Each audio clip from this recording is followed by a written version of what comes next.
It's hard to imagine a world without music. For over 35,000 years, music has contributed to culture and enhanced our life on Earth. I'm Robin Applewood, producer, musician, DJ, sound engineer, and promoter with over 20 years of experience in the business. I interview other professionals from the Bay Area music scene and beyond. Meet the extraordinary humans that make up this intricate and robust industry. The talented and creative humans that hustle day in and day out to bring sounds to our earbuds and produce the live music experiences that become some of the best moments of our lives. All right, everyone, I'm here with Lani Torres and Summer Gerbine, the owners of Ivy Room, one of our beloved music venues in the East Bay. It's in Albany, and really happy to have you on the show. Thanks for being here. Thanks for having us. Thanks for having us. Yay. So I'd love to find out a little bit more about how you found yourselves in the position of owning a music venue.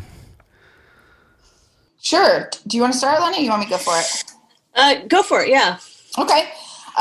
Lani and I had both been managing bars for quite some time. We met a while back, and we actually met at 12 Galaxies. You remember 12 Galaxies? I certainly do.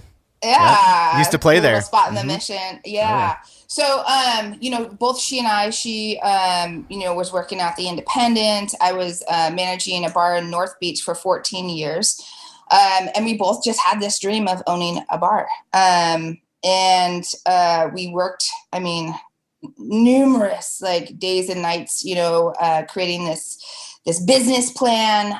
We're just two bartenders with a big dream, and the willpower, and momentum and friends, that, being, investors, being at, bartenders at the Independent and the Fox Theater, and, just people rallied behind us, our family and friends, and, were lifted us towards this. And, we were looking for spots and ended up, I worked at music venues being, the Warfield and the Regency. And I met you at 111 Minna, and also the Fox Theater. And Lani worked at, managed the Independent, still does the Independent in San Francisco. And Bowery Ballroom and CBGB's New York. And we just, we stumbled upon the Ivy Room in the East Bay. And, at first we were going to perhaps do a couple of nights because it had that background of music, and people really, really dug the Ivy Room the days that it had really amazing music and vibe there. But it turned out that that's exactly what they wanted 7 nights a week. So we just went for it, and just grew from there. Yeah. Roots. We had lots of roots in music venues, and we thought we would just kind of, hey, we'll just try to do a bar thing. It seems like we'll just do that. And it was just, it almost like, yeah, the community want it, but it's what we know, it's what we knew, and it's what we're passionate about too. If I'm not working a show, I'm at a show. And it's been like that since I was a kid, and I'd drive up to the city to come see shows by myself sometimes if I had to, and so it's kind of our fate, even if we tried to mess with it a little bit and not, and we'll just do a bar, it was just like, nope, we're doing music. This is your lives. So that's what we did. Yeah, music venues are kind of like the glue of the music scene. It's like, where would musicians play? I guess they'd be playing on the streets and stuff, but to have this space where the sound is dialed and you have high-end delicious cocktails, it's a safe space, people can gather there. It's really I can't imagine a world without music venues. So for me particularly, I've also always wanted to own my own venue too. So I just think that the fact that I'm sure it was a lot of work to get to where you were at that point. And I remember speaking with you kind of before the pandemic happened, but it sounded like things were really starting to coalesce. And maybe can you paint a little picture of kind of after the years that you had owned it and just pre-pandemic, like where were you at, and what were you looking forward to in 2021 with the dream coming together and everything? 2020, 2021. Yeah. Sorry. I know it might be a sore spot, but I mean, I'd love to just kind of put this in a way whole it was heartbreaking. Yeah. We had it for almost 5 years. We were going into our 5th year. Last December was our 5-year anniversary, and it was a lot of work. It was a lot of nights of empty rooms, of learning. We did this all on our own. We didn't have the money or resources. The resources to kind of get people to be our booker or do this or do that, like full time, so we kind of just did everything, and we have been doing everything, even up to, SIP. We wore a lot of hats, but so, yeah, it was a lot of work. We were relying on weekends. Our weekdays were just really hurting. I mean, we've both had, jobs, full-time jobs to keep this going. It was definitely and has been a labor of love. I don't know if that'll ever go away, but yeah, it's crazy. It's something to point out that Lani's saying is like, I mean, our schedules prior to this COVID and SIP were absolutely insane. I mean, Lani's still managing the bar at the Independent. I was still working every single show at that Fox Theater, and, to pay our personal bills, you know what I mean? Yeah. To put food on the table for our family. It's insane the amount of work we were doing, and the chase, that was happening. It was unbelievable. Yeah. Not seeing our families. I had a baby during all that, she's like exactly the same age as the Ivy Room for us.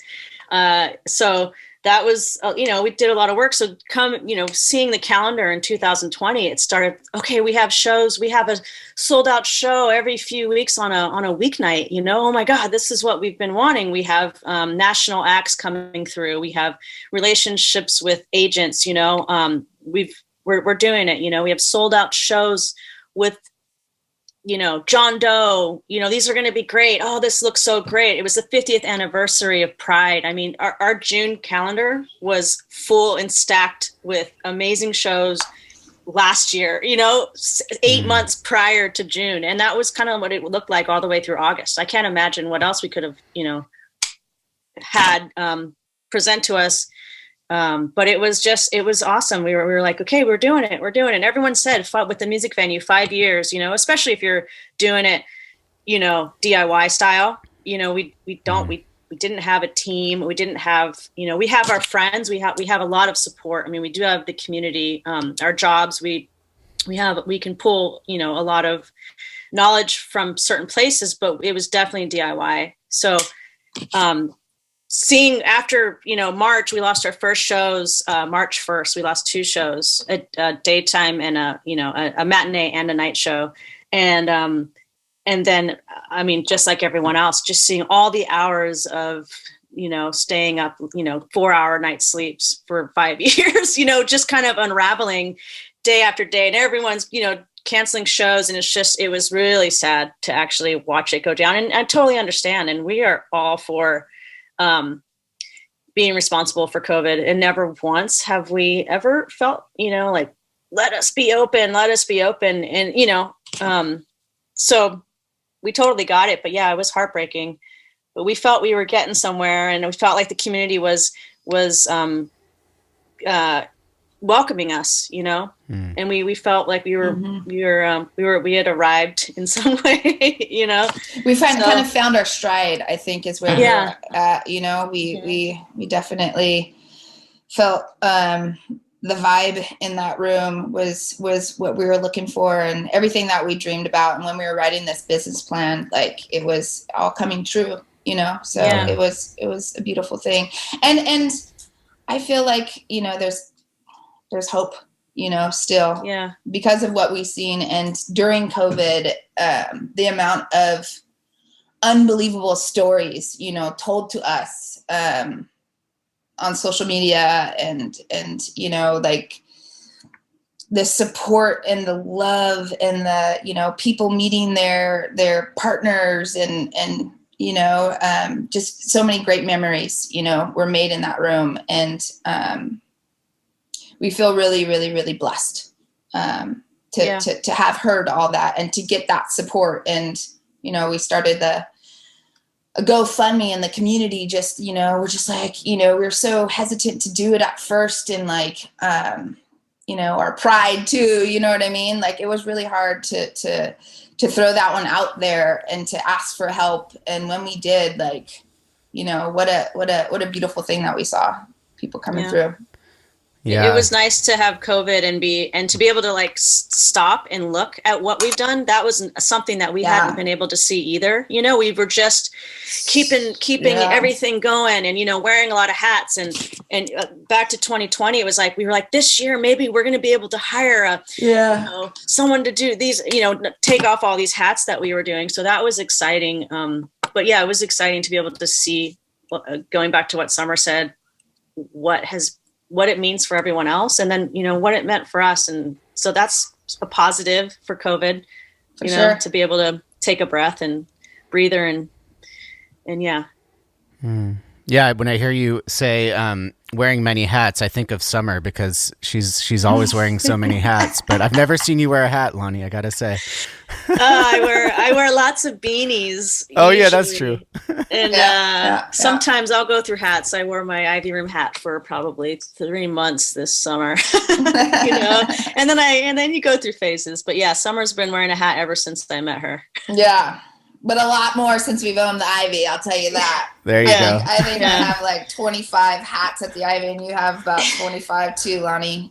Just like insane the amount of tasks we each do and, pivot to in our job roles. So it's insane. Well, I just want to honor you two, and it really is my heart is breaking for venue owners like yourselves that work so hard to make this space, for the local music scene to thrive and come together and for people to celebrate.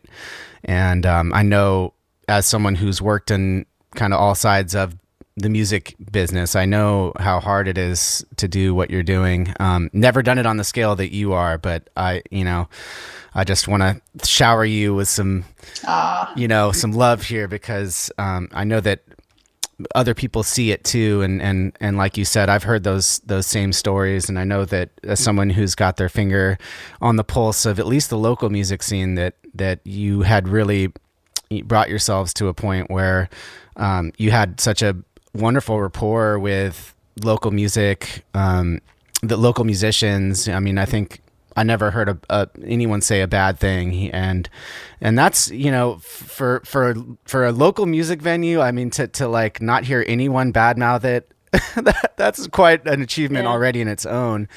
On top of the fact that you were able to really get your stride and get the momentum going, which it takes so much to get to that point, and so.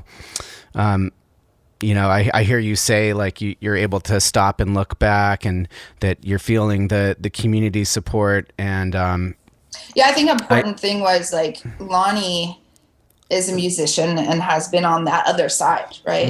And we were bartenders. We're not like ballers with money coming in, just wanted to open up a music venue, like we had serious experience and devotion and on both sides. So I think that really worked well for us. And I was there's a point that I'm trying to touch on, and that's that, like, I think that like a lot of musicians and people in general just kind of have a misconception of music venues. I think it's easy to just kind of point at music venues and say, well, they don't pay enough, and they don't do this, and they don't do that. And I hear it all the time, and I'm always playing devil's advocate just because I know how much it takes to keep things, just to keep the doors open. And, but in your case, I think that what you're saying, like, it's such a labor of love. And I hope that if something that comes out of all of this is that bands and venues, promoters all around can really kind of see things from a wider lens, and to see how interconnected it all is, and how it is kind of a labor of love on all of our behalf. that we're all working hard. Everyone's doing what they got to do to make this thing happen. And you can nitpick and you can kind of like pick apart little details and whatnot. But I think that at the end of the day, it's really important that we, in this pause, figure out how to like come together and recreate like what the world we want to see. And so I want to kind of throw that question back at you. Like, how do you think, musicians, promoters, venues like yourselves, how can we kind of learn from this experience, and what can we do to kind of move forward in a better way with each other? Absolutely. I'm going to step away for 1 second. Yeah, I'll please. be right back. I'll throw this at Lani, Lani if you then. want to start. Yeah. Yeah. That's a great question. And to me, this open conversation, I think, is the first step. I think, we kind of like having NEVA and experiencing that, and having venues kind of come together and talk, and not be like, you're on that side and I'm on this side, or we're competing or whatever. I think that's really important. And it's something that we've always believed in. I mean, we just started a relationship with Bottom of the Hill right before we closed, and we want to support each other. We're all in this together. And I think that we've always felt that way. So I think the first step is communicating your side. And that way people can understand like what it's like. And cause there's a lot of like just making assumptions on things, Mm-hmm. But I mean, for example, Summer and I, in the beginning, we would go out and flyer ourselves, like the two owners of the Ivy Room, every week. Still my favorite job. It was awesome. It was awesome. But there was also a million other things that we should have been doing too. And we just were like, we got to get these shows up. And so I think I want people to know, like, it is really important to us. I mean, it hurts us if people don't come to the show, Mm-hmm. and more times than not. And this is something that's on me. I feel really, I get really soft about it, but like, if nobody shows up to a show, I'm the person, the door may call me if I'm not there and be like, no one showed up, we got this much money at the door. It's like, all right, let's give it to them. They're touring or whatever, or let's split it, And so those deals that we have, whether they're a door deal, they usually go out the door a lot. And it's like, it was a lot for the band. And I don't know if the bands, the bands that we dealt with knew that, but that's not a way to run a business. And unfortunately, Summer and I would have to, work full time to not pay us at the Ivy to do stuff like that. So I don't know if, bands do understand that, and how much it costs to have a sound person, how much it costs to not have a stage manager there, because if you don't have one, there's a lot of things that you have to make sure work. And if they're not working because there's not a stage manager, the place is going to suck. So, if we can't afford one, I'm on the phone trying to manage, if I'm at the Independent, I'm trying to manage the Ivy as well, so there's that, there's the door people, there's jobs that we were doing that we were kind of taking on, but like, advancing shows, there's like a booker, an advancer, there's somebody in marketing, there's somebody doing all these things, there's somebody flyering, there's all this stuff, there's somebody scheduling, the door and dealing with, ticketing, there's so much stuff to do. And we were just absorbing all those, to make it work. And people were actually enjoying the Ivy. So, I mean, just goes to show you, we were working our butts off to not be a shitty venue.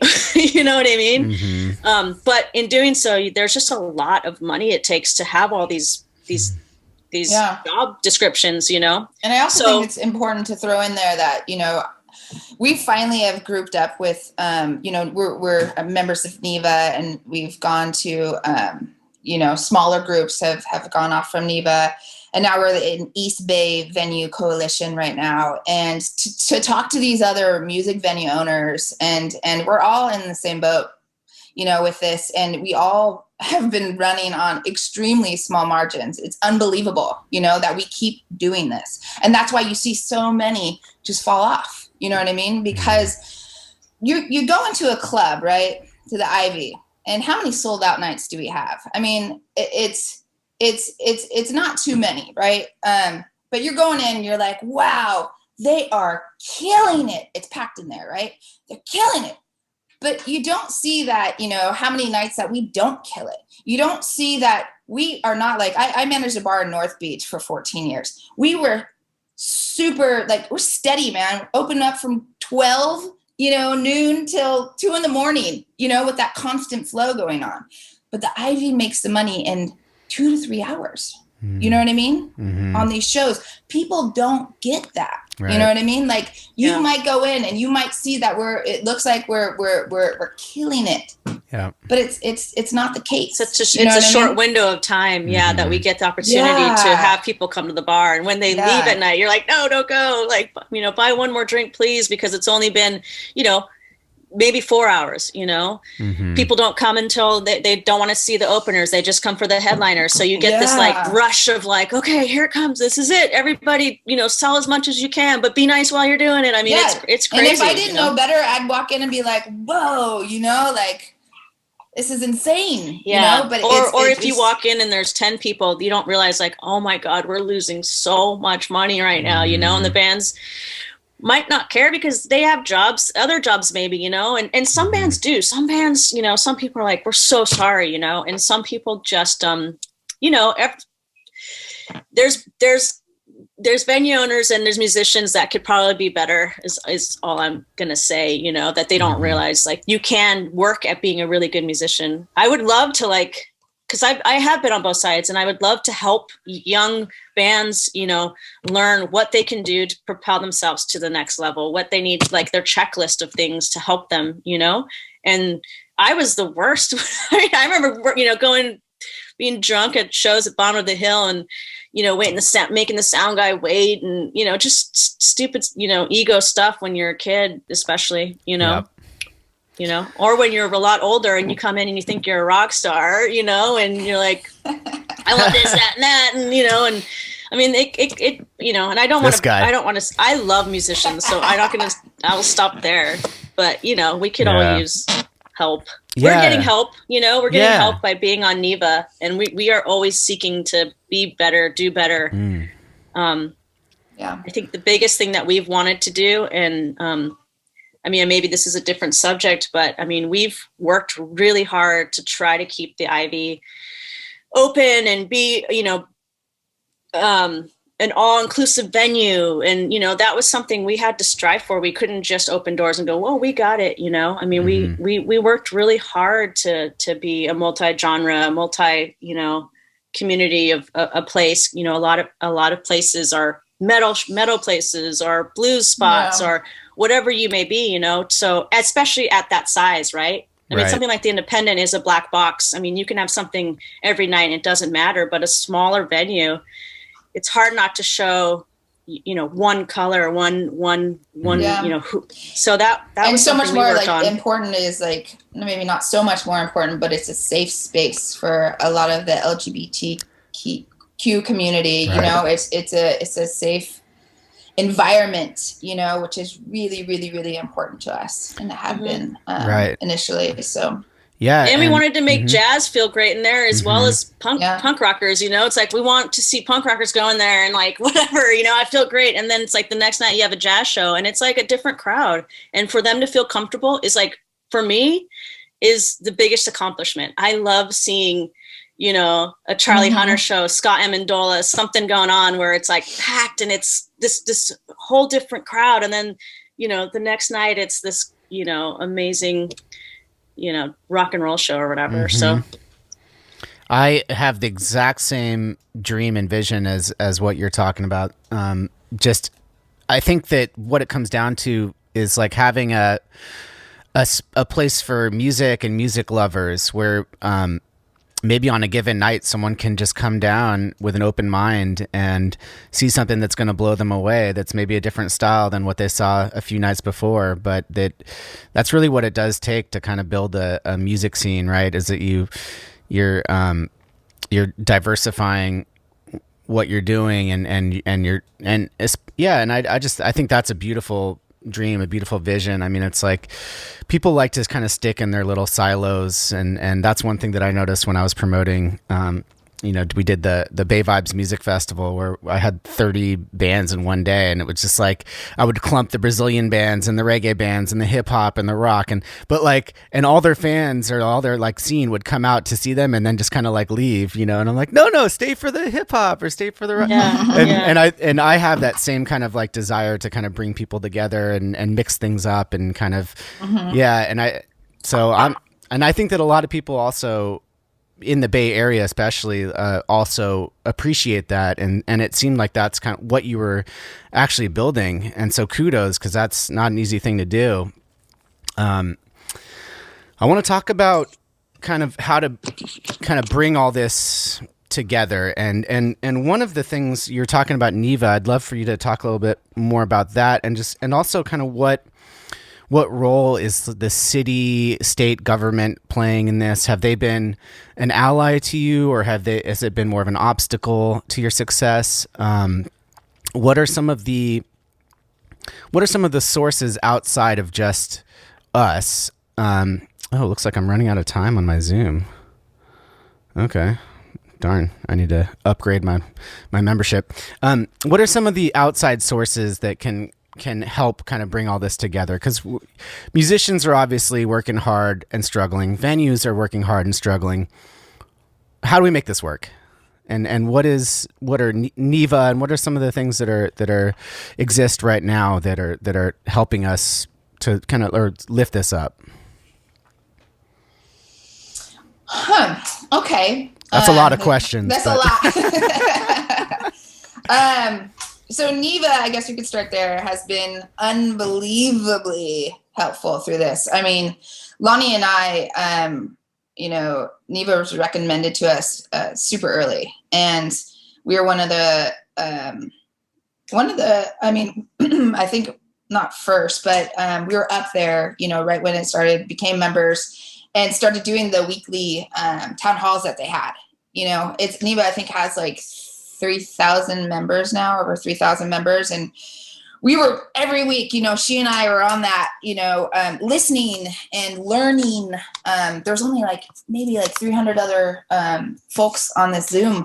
And it's helped us and guided us. And hopefully, the Save Our Stages has passed. I think it's Shuttered Venue Operators Grant now, so it's changed from Save Our Stages, and now we're all waiting on this grant application. It's been taking quite some time for them to wrap their heads around it. Neva's working with SBA to figure out best, best situation in getting the grants in the hands of the people that need it. First. So I know 90% of music venues around the United States are in dire need and will close very soon if they don't get that right now. But they're doing everything they can. They've been extremely helpful. And then, from there, we're working with East Bay Venue Coalition. And they're the ones that are helping us go more into the local, like Alameda County we're working with right now.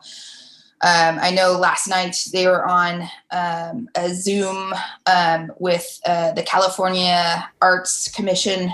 There has not been any love given to the music scene. I know Oregon. There might have been in San Francisco. San Francisco's been, it's a smaller county, but it wasn't statewide. It's not but statewide. County. I think there's something going on in San Francisco. However, Oregon, got their stuff together quickly and received quite a bit of grants to the music venues, which is amazing. So we're working on it, but we haven't received any relief from them. I know there was, we're applying for the small businesses got the opportunity to apply for a small grant through California, and then we actually weren't allowed to apply to a lot of those because we sold alcohol. So we were eliminated. Some other grants. Yeah, some other grants. Alameda County, you know, was going to give grants to some small businesses. We applied for it right away, of course, and they turned out they were so overwhelmed that it went into a lottery system, right? It's just like, and we didn't get it, you know? So I'm sure the musicians are feeling the same way too, because I think it's, you know, we're all under the same umbrella, and I know that musicians are, these grants are for musicians and for venues, most of them, you know, I mean, some of them are separate, but we're all moving along, and I hear the same disgruntled stuff, you know, feelings from musicians as well. So, yeah, what Summer said, on a local level, nothing's really happened yet. On a national level, NEVA is a bunch of, you know, workaholics that were out of work and literally put that together so quickly. And it's been, I mean, it's huge. It's amazing, you know? And if I don't think if we don't get the, you know, Save Our Stages grant, and I think I speak for a lot of other music venues, we won't be able to continue. There's absolutely no way we're 11 months in this bleeding, like, you know, a ridiculous amount, and mostly us, you know, this is everywhere in the United States, but I think we are, compared to the rest of the United States, something like 30% higher, you know, for our rent and our, you know, it's unbelievable, you know, it's unbelievable. And so, we're extremely hopeful, that we'll get it, you know. But if we didn't, we would all be done. So what is the barrier to that again? I think so. We're just waiting. It was supposed to, like, I heard it was supposed to happen, you know, the grants application was supposed to happen 2 weeks after it was signed into law. We're way past that. The barrier, they, you know, we keep getting notifications through, you know, NEVA's, saying, you know, we're right there. You guys just hold on, get all your documents, you know, ready to go. They're just, I don't know. I don't know the negotiations with, SBA, or I'm not exactly sure what the details are, but it's just been taking a little while. So the money has been allotted, it's been set aside, and no one's gotten it yet? Nobody's gotten it. We haven't even been able to. Not only that, I don't think we're going to be able to get it. I've been reading. I don't think we're going to be able to get it till April, number one. Yeah. But they haven't even started the applications for it, which is. And in the meantime, we've lost, you know, venues. Yeah. Right. You know, over the, you know, the months that this has been going on. So, I mean, we're lucky that we're still here right now. But in, you know, every day, it's you know, there's got to be a venue that's just not able to make it. You know, the monthly expense to just be closed and hibernate is just ridiculous, you know? So it's hard. It's been hard with no money, you know, so much little personal loss that you can take too, you know, there's only so much personal loss that one can take. And there's only so much, you know, with these, you know, loans that you get, like, you can never make up for the revenue you've lost. Yeah. There's no way. So saddle a loan on which most of us already have loans, you know what I mean, to get this place going in the first place, to saddle a loan on top of another loan, it just doesn't make sense. Yeah. You know, with the small margins that we make. Right. Just doesn't make sense. All right, hold on. So let's pretend for just a second that this video goes viral and there's millions of people that get to see this video and hear this podcast. What is, like, one little thing that they can do if they just have a little extra time, money, anything that they want to, like, support? What is something that just, like, anyone can do to help this situation, to help you guys, to help other venues?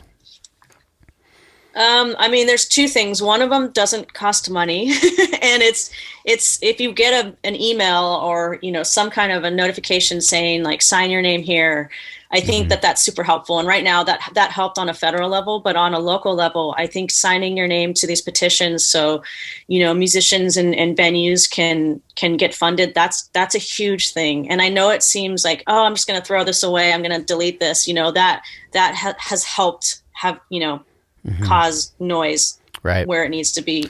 And then I would like to thank people already, because I know everybody's dealing with this pandemic, and it's really the people, the community that has been helping, people that maybe don't have a ton of money, and they've already, they're dealing with trying not to get sick, and they're also helping their small businesses. So thank you already, because that's been, a big thing that people are doing. But just that, I mean, buying merch, is probably the easiest thing. A lot of these venues, counting us, we have GoFundMe pages. We would not be here right now without the GoFundMe page. I'll just say that right now. Yeah, I mean, and for the amount of support during Christmas, for buying merch, for gifts, you know what I mean? Yeah. But I mean, without money, I don't know, the promise to get back out when you feel it's safe to do so. You know what I mean? When we are open, and everyone feels comfortable enough, and the vaccine's out, and, just coming out and supporting us, I think, and not coming in. And when you see that club booming that one night, just keep in mind, like, how much we fucking work our asses off, and I might not be there because I'm working at another music venue trying to like make some money over there. You know what I mean? To support us personally. Yeah. So I think just coming out, and I mean, little things when you come out, like even I don't want to force drinks down anyone. You know what I mean? But I mean, get a Coke if you want, or get a, you know what I mean? Like tiny little things. Yeah. I don't even drink anymore, but like. I know to go in and just every little thing does count. You know what I mean? I mean, I don't know if this helps, but this might be a way to communicate what it's like to have this size venue. If you have, maybe a 500 cap room or bigger, you have the potential to possibly make some money, with that size room. With the small room like us or Bottom of the Hill or any other smaller size venue, it's very rare and it's very hard to try to make money with a capacity of our size, you know? Yeah. So that's where what happens is you run out of room, know, and so you can't make any more money and also pay, everything that you would need to pay for that night to go off, So I think that's the bottom line is the size of rooms, and 200, 300, 100 cap rooms. Oh gosh, to make money, it's just, I have friends that owned a 100 cap room, and they were just like, we were trying to do 2 shows a night, and they just didn't have enough people in there for that small period of time to make it work, Yeah. It almost seems to me like the more I talk to people about this, the more I hear stories like yours, it just makes so much sense to me that like this would be something that the city has to decide is a priority for them, to have community centers, to have small rooms for local bands to kind of get their start / touring artists who are coming through to have a place to play that fits their audience size, and that. But just that the numbers in a place in a state like California, city, in the Bay Area, that they just don't add up. That we needed to like kind of come together and decide that this is a priority, and so that's kind of where my mind's at. It's like how do we keep this thing going? It's just, we all know it's so important, but it just doesn't seem like the numbers add up. And it is. I mean, just yesterday they were talking on to the California Arts Commission. They were doing the numbers, and it's, having music venues, having festivals, all of these arts, it actually brings a ton of money to the community. Every dollar spent at our club, $12 is spent in the local community. I mean, that's huge. You know what I mean? That's huge. That's how important music venues are. Yeah. I think it's, what is it, $13 billion impact it has, in the United California. States. Is it California? In California. I mean, California, yeah. Yep. 13 billion in California is unbelievable. That was lost, yeah. Whew. Wow. Yeah. So I don't know. I would love some individual to come out with an amazing formula that we all win. You know what I mean? Like I would love that. Or I just become a billionaire, because if I was a billionaire, it would be all over. I would be all these venues would be thriving. Yeah. And we live in the city or in the Bay Area where we have the most billionaires and millionaires per capita of any city in the country. And these kinds of things, like they boggle my mind how we can have so much resources in an area consolidated, but then there's all these people in the arts and in nonprofit sector that are just scraping by. I'll have to say, honestly, it's been the musicians and that have given so much, that I'm just like, again, it's the musicians that are giving $5, whatever they can do, and it's just like, it's all of us doing it, and it's like, if I was a billionaire, if you were a billionaire, it's a state of mind. I mean, I'm out there giving money left and right, to schools, we don't have enough and it's not even my kid's school, I'm just, right. And that's kind of our mindset, but I wish more billionaires had that, because it would be easier, Yeah. It's all of us, For sure. musicians and music community and beyond, but yeah. So, all right. So if that's what we got, if that's what we're working with, let's break it down, practical, tangible. So you were saying signing petitions. Is there like a source or like one place where people can go to find out where all those are, or can they sign up to something that's going to feed those to a newsletter, or? And then also, there's probably go ahead. Oh, and then I was going to say, and also I would love to, if your GoFundMe is still up, do you mind plugging that website? So kind of some more, like, break it down, some more tangible things for people that still have the ability to support what they can do. Yeah, I mean, on the federal level, there's NEVA. You can go on that website and find a lot of information. Okay. And it's niva.com. On a local level, we're still kind of working out those details, but I mean, if you do get emails, we send out email blasts. You're probably getting them from your local music venues. You can go on the Arts Commission site, stuff like that. I think you can find out information, but I think just opening up those emails that might say, like, sign this, or And then our GoFundMe page is please help save Ivy Room Music Venue. I think is if you Googled that would come up. All right. Yeah. I'm going to put and that. Buy merch. Yeah. Merch. Yeah. And buy merch. Yeah. Hey. Yeah. What's up?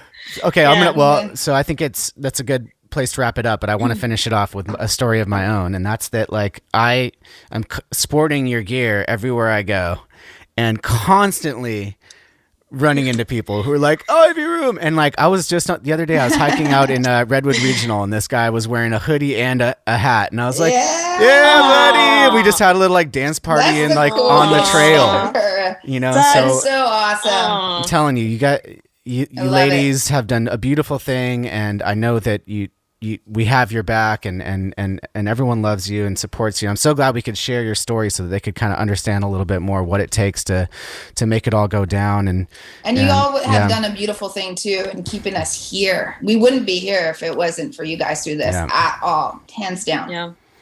So we thank you all back. And Robin, I've seen you show up at the To-Go and grab drinks, grab merch. Thank you personally for being supportive of us. Is that going to open back up? We're hoping at so. this point, it still feels unsafe out there. We're not there yet, Okay. But we are working on that. Yeah, maybe in the spring. Yeah, we're working on virtual shows that we want to happen in the spring. So keep a lookout for that concert series. Yeah. And is the best way for people to follow you, is that through like Instagram, or Facebook? Instagram's great. Facebook, Instagram. Yeah, we love communicating through there. We wouldn't be. I mean, literally, that's been our lifeline to people, and it's been keeping us going actually all through COVID pandemic. All right, everyone, you know what to do. Follow Ivy Room on Instagram, Facebook. Drop Summer and Lani a line. Tell them you love them and how much you appreciate them. And obviously they appreciate all of you. And I really want to say thank you so much for your time today. I know you both have kids that are like Tasmanian devils. So absolutely. Not to throw them under the bus or anything. But keep wearing rascals. keep wearing those hats, and you know, let's keep having each other's backs, and thank you so much for your time today. Just best wishes, and I'm going to send my prayers out for the Ivy Room and all the other venues that they're doing it the right way and really have their heart in the right place, want to support the music scene, and so yeah, thank you so much, Summer. Thanks, Lani. Awesome. Thanks, Robin. Thank we love you all. Thanks so much. All right. Take Yes. care. Right on. Have Nice a good talking one. to You too. All right.